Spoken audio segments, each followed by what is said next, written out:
So, thank you, Hare Krishna Maharaj. I had thought of speaking on a few topics. Maybe I'll just add something to what Hare Krishna Goswami said so eloquently.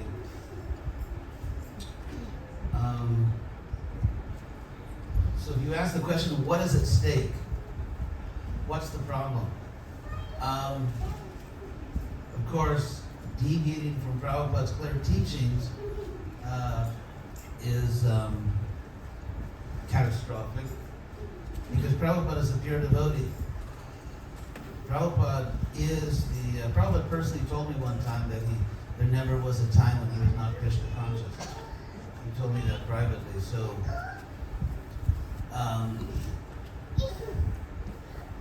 it's not only that Prabhupada is unique in his purity, in his realization, in his status with Krishna. So because Prabhupada made a perfect presentation of the basic principles of Krishna consciousness based on Shastra, based on personal realization, what is at stake is not merely losing the habit or the custom or the requirement to follow Prabhupada, but also we will become foolish. Because I'll just give one example of an ontological argument. Ontology is the branch of philosophy that deals, I think there's a little bit too much going on here in this corner.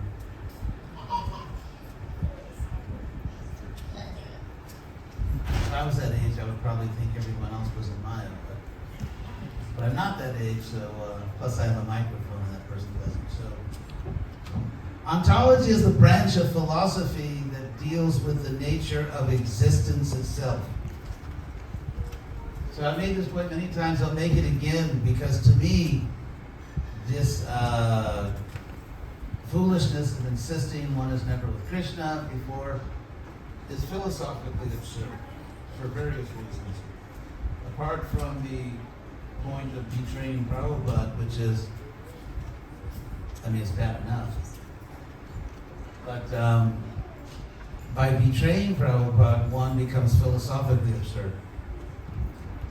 If you look at the second chapter of Bhagavad-gita, what Krishna does in the beginning, first he says to Arjuna, seriously? You're really not going to fight? At first Krishna just told him, stop this nonsense. But then he saw that Arjuna could not stop the nonsense. So then he had, okay, let's do philosophy on the battlefield. So Krishna, in the second chapter, he first lays out ontology, the nature of existence.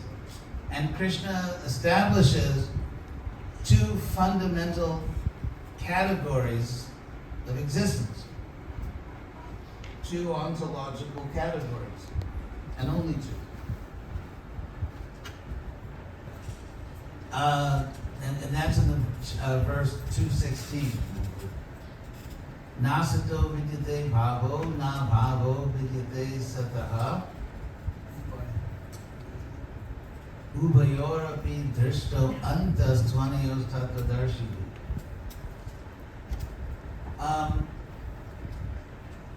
Krishna says that two kinds of things that exist are, number one, things that are not eternal, which Krishna calls asat. And he says that these things have no bhava. Now, what Krishna's done here, for you Sanskrit fans, is he's using words directly derived from the two principal verbs in Sanskrit that mean to be, to exist. So one is the verb asti, or the root is as, and then you get the word sat. I won't go into all the grammar, but and then you get the word, the verb bhu, like bhavati, and that's where you get the word bhava. So both these words come from roots that mean existence, to exist, to be.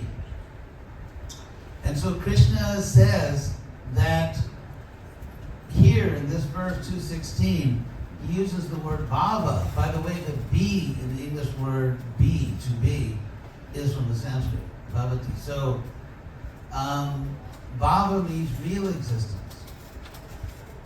Real existence. So Krishna says, Nasito, if something is asat, which means temporary. If something is asat, it does not have bhava. It does not have bhava. And of course, bhava can also mean emotional existence, as in ecstatic bhavas and things. But here, Krishna's not talking about that. He's simply talking about existence itself. And he says if something is asat, temporary, it has no real existence. Na asataha vidyate bhavaha. And then he says if something is abhava, na bhavo vidyate. Actually, he says if something is sat, if something is eternal, it never has non-existence. So there are things that did not exist in the past, exist now, and will not exist in the future, like our bodies or like this planet. And there are things which have always existed in the past, exist now, and will always exist in the future. And that exhausts the ontological categories. There is no third kind of thing in the Bhagavad-gita. In fact, what's really striking about this is that, and Krishna says this is seen by Tattvadarshi. Now, the word tattva is often described as a truth, but that's not a precise definition. There are different words in Sanskrit that can mean truth. One is satya. The word satya is used like, don't lie, tell the truth. That's the word satya. The truth as opposed to a falsehood. The word tattva is a very different word. The word tattva, first of all, comes from, tat. Tat in Sanskrit, if you put an H after the T, it's English, that. For some strange reason, English speakers decided to bite their tongue when they said the words, they say that. But it's, actually, people come from other countries always have trouble biting their tongue, which is saying English words. Anyway, so tat means that. That is a demonstrative pronoun. In other words, so in philosophical Sanskrit, if you simply say tat, it has to be a real thing because you can't demonstrate something that's not real. And that's the sense of it in Om Tat Sat. So if something is tat, that means a real thing. And twa is a suffix in Sanskrit, basically the same as our English ty, like felicity or generosity. It takes a, which means, so just like ty in English means the condition of being something. Like if you can be generous, then generosity means the condition of being generous. Oh, an irregularity is the condition of being irregular. So tattva means the condition of being a real thing. It means the status of being a real thing. And so, therefore,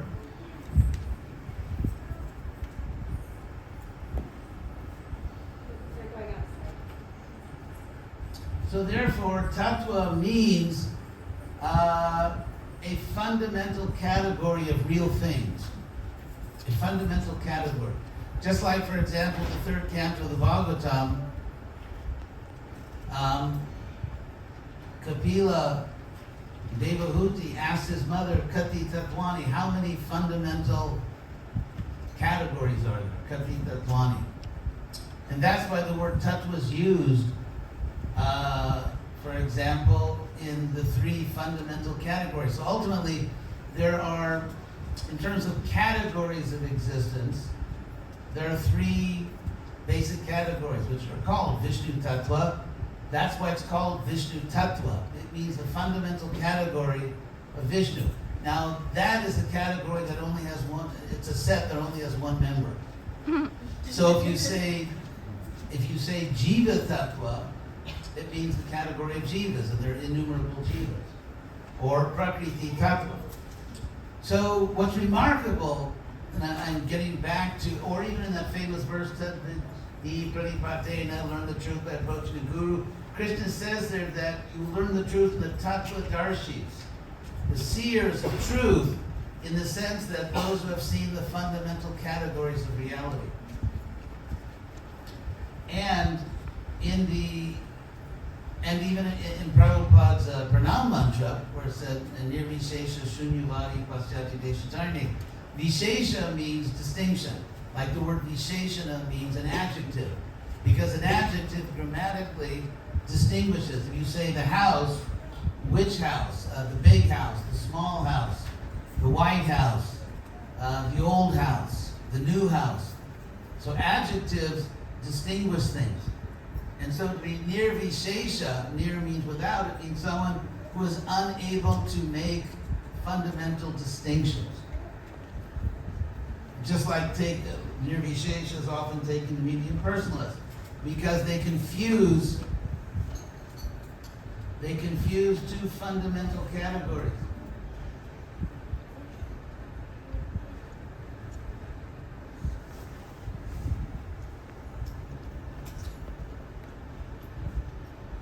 Actually, one time I went to Harvard. I went into the Memorial Church. In the Harvard Yard, they have this old church, which is now non-sectarian. And one time I wanted to hear a lecture given by a Harvard professor, just to see, like, okay, what are they doing? And because I arrived late for the lecture, I was not allowed into the room. So I thought, oh my God, somebody's got class. You know, they had ushers there, and once the sermon started, you could not come in or go. You know, that's how they did things. So if someone cannot distinguish between Vishnu Tattva and Jiva Tattva, that is nirvishesha. An inability to distinguish. Or if someone thinks that Krishna's body is material. Again, confusing Prakriti Tattva and Vishnu Tattva. Or if you think you are your body, that's confusing Jiva Tattva and Prakriti Tattva. So nirvishesha means that one is not able to understand the tattvas. And that's why Krishna says that when you approach, bona fide teachers, they have seen tattva. They have seen these three basic categories.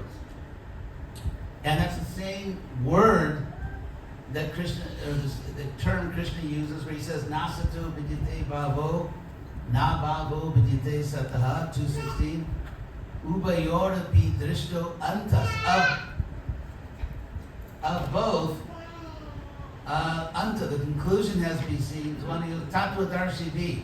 So again, we have the word tattvadarshi. Now, getting back to this thing. What's interesting is, as we know, there are three fundamental ontological categories, which are Jiva Tattva, Vishnu Tattva, and Prakriti Tattva. However, in the Bhagavad-gita, in verse 2:16, Krishna only, when he's talking about duration, the duration, how long different categories exist, he summarized them as only two categories. He places himself, Ishvara Tattva or Vishnu Tattva, in the same category as the Jiva. And you see that doesn't mean that we are God. It simply means that the duration of our existence is identical to the duration of Krishna's existence. And he says this explicitly when he says, Natve Vaham Jatunasam. Never did I not exist. Natvam, nor you. So there are three basic categories, but in terms of how long they exist, or the way in which they continue existing. There's only two categories, because one category includes both Vishnu and Jiva. So Krishna says, Na tvevaham jatu nasam, na tvam, never did I not exist, nor you, nene janadi pad, literally, nor these overlords of the people. Of course, translated kings. Literally, anyway, we'll go over grammar. So, nene janadi pad, na chaiva na bhavishyama. So first, Krishna says that our existence extends infinitely into the past. There never did I not exist, nor you, nor all these other jivas. And na chaiva, nor indeed, that's what it means, nor indeed, nor indeed will we not exist. Na chaiva na bhavishyama sarve vayam, all of us. All of us. Atat param, from here on after. So that means that there are three basic categories of real things, but those three categories only exhibit two categories of time in terms of the duration of their existence. Now, what's the relevance of this? For one thing is, if at some point we are given the ultimate spiritual trophy, a spiritual body, as some people say, who obviously are definitely should not try to make a living as philosophers. So some people say that, well, our spiritual body did not always exist, but we are given a spiritual body. According to the Bhagavad-gita, that's impossible. Not simply because Prabhupada said it, which he did, but because it's philosophically, it's logically impossible. Because if we don't have our spiritual body now, and if we do have it now, unmanifest, it means that we were always pure devotees of Krishna, but we forgot. Which is exactly what Bhaktivinoda Thakur says in one of his famous songs. Bhuliya tomare samsare asya. Forgetting you, I came to the material world. But some people are determined to be foolish in the name of Krishna consciousness. So, bhuliya in Bengali means forgetting. Tomare, forgetting you. Samsari asya, I came to the material world. So, therefore, if it's not the case that we are originally Krishna conscious, as Prabhupada declared in the very first record he made, we are all originally Krishna conscious entities, then that would mean that forever, for infinite past time, which means forever, we were not devotees of Krishna. What that means is that when you become a pure devotee, you're becoming something that you never were. You're being totally transformed into a different kind of thing, which contradicts the Bhagavad-gita in several other ways. For example, the standard word that's used to describe how you become a pure devotee is that you become purified. You become purified. That word is everywhere in Shastra. If you purify water, it doesn't turn into a piece of wood. When you purify water, it's water. Because originally there was pure water. The water, so the words contaminated and purified would be meaningless if we are not originally pure devotees of Krishna. That very language would be meaningless. Another thing that would become meaningless, I mean, basically our whole philosophy is just, these people have no idea what they're doing. Like, what's that old expression, like a bull in a china shop? The word that Krishna always uses in Bhagavad-gita to describe what the problem is the Sanskrit word avritam, or samavritam, which means covered. It means covered. What that means is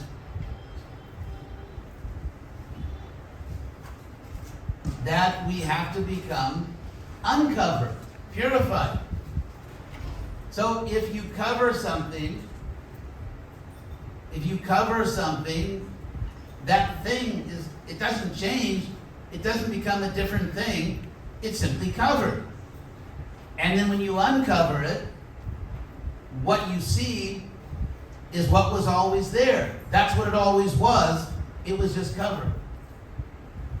So if you look at all of this language of purified and contaminated, of covered and uncovered, the Acharya saying, forgetting you, I came to this world. Krishna saying twice in the Bhagavatam, the only place he ever talks about this, that you rejected me. He says it twice. You rejected me and came to this world. But these people are so intelligent, they're smarter than Krishna, smarter than Shastra, smarter than Prabhupada, smarter than everything. In other words, fools. So, and the one place, I'll mention, the one place in the Bhagavatam where Prabhupada says, therefore, we never fall from Vaikuntha. Where does Prabhupada say that? What's the context of that statement? Because as we know, Prabhupada's writings are full of paradoxes, where he says one thing here and something else there. Prabhupada says that if a woman cannot find a proper husband, then Krishna becomes her husband and she becomes a great devotee. Prabhupada says a woman doesn't marry, she's a prostitute. So which is it? Pure, great devotee or prostitute? The point is that scientifically it is a fact, don't kill the messenger, and we don't want to be science deniers, but the science is there that women in the proportion, these are general rules, these are not absolute numbers, it's not for everyone, but in general, the more sexual encounters a woman has before marriage, the less likely it is she will stay in the marriage. That's just science. I didn't make that up. It's not a religious sermon, it's just science. And it's also science that in general, not in every case, that children that grow up without a stable family are much more likely to commit suicide. They're much more likely to be incarcerated. They're much more likely to be poor. In other words, they're much more likely to be a mess. Now, some people grow up in situations like that and become great devotees or great something else. It's not everyone. So therefore, if the purpose of science, to use science to create a good society, and we know that children in general do much better with a stable family, with loving father and mother, and if we know that neurologically, promiscuity, especially in women, again, that's just the science. This is not, the patriarchy speaking. It's science speaking. That especially women, when they have multiple partners, find it difficult to stay in marriage. So therefore, when Prabhupada says that, let's say if a woman just says, I don't want to marry because I'm having a really good time out there. And of course, again, the word prostitute, Prabhupada's using it in a non-literal Indian sense of the word, promiscuous. It's not the way we use the word. But then again, Prabhupada says that a woman that just, despite everything, just serves Krishna is a great soul, goes back to Godhead, is glorious, is worthy of being worshipped. So there are paradoxes. So when Prabhupada says that the conclusion is no one falls to Vaikuntha, he's speaking in a context in which Yudhisthira Maharaj said to Narada Muni, after hearing about Jai and Vijay, who were booted out of Vaikuntha by the four Kumaras, and so Yudhisthira said, Ashradheyam ivabhati, that seems unbelievable. What he finds unbelievable. Is that in my meal plan? That what he finds unbelievable is that a devotee wants to stay in the spiritual world, a devotee wants to serve Krishna, but someone else comes from outside and kicks him out. And that's what Prabhupada is talking about when he says no one is ever false. He means no one is ever kicked out of Vaikuntha by a third party, even though you want to serve Krishna. That's what the story is. So,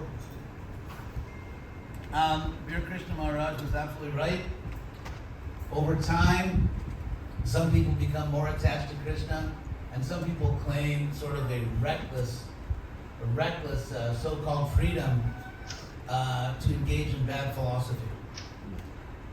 So if we, I think I've explained all the points. So Prabhupada is also, he's the founder philosopher, the founder acharya. The acharya means he teaches us the correct philosophical understanding.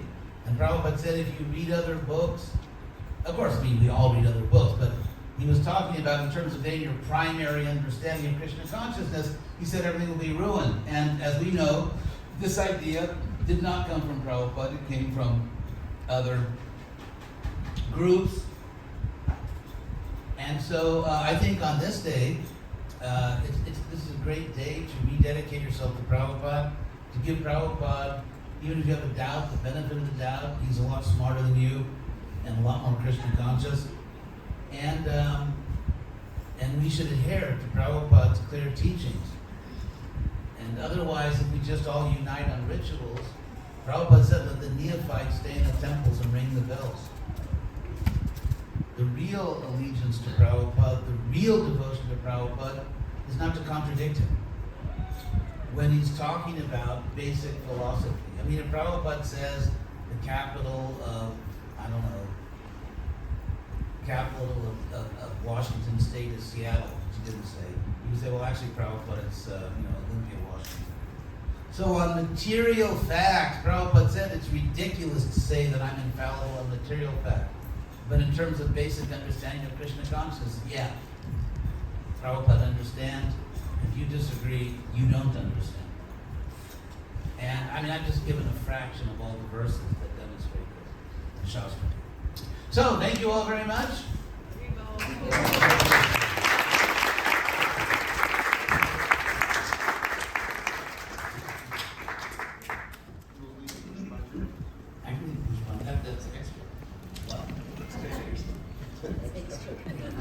Okay. 10 cents. You have the written thing? Yeah. Red songbook. Yeah. If you have the, He does. He does. He'll get the songbook. because Songbook. I'm one of those which rare Tomorrow he's going to lead the prayers. Song.